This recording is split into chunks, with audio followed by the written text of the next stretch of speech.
when you're looking at the kids that you're working with, what are your hopes for them? Because, we've talked so much over the years about how Hollywood can really tear down young actors and how it can really be an unhealthy place. How are you keeping these kids kind of safe in your work environment?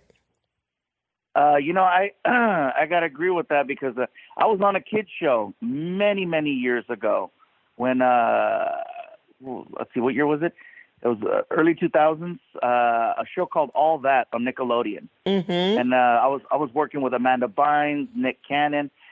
Some of these guys had been through the ringer for a minute, and there was some kids on the show that were like, "Wow, I hope you have a childhood because this is it's taking a toll. It's so many hours, and it's very different." I see everybody that's on the show. Everybody's very level-headed, very grounded. No one feels to me like they've lost touch with any reality. They're all very just, very chill. You can have a conversation with anyone, and no one strikes me as someone that's already been affected by, Hollywood. And I definitely think now more than ever with social media, with the internet, that people have more of a grasp on everything that's going on. But they're always hanging out. Everyone's very social. I don't remember that when I was on Nickelodeon many years ago.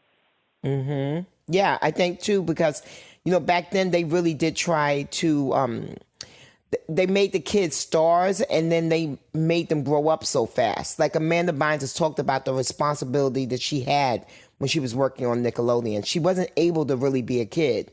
So if you're having a set that's actually nurturing the kids to like go and actually have some free time, get the work done, of course, but like it's not just such a taskmaster situation, that's a really good thing. So, I think that more sets need to be like that. I also remember that Amanda's parents were very heavily involved in Hollywood too. There was a lot of history there. I want to say one of them was an actor and one was just, they were both very, aggressive with making sure that she became a star.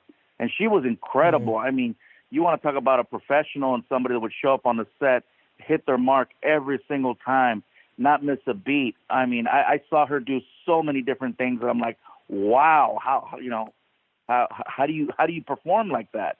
And there's sacrifices that go into that. And do you think that that's the reason why she's had such troubles over the last few years? Not being given a chance to grow up, to have some just basic normal things to, I remember any of the conversations I had with her was very much about work. It was work. It wasn't about, what are you going to do this weekend or how do you feel about this and this and that? It was all very work driven.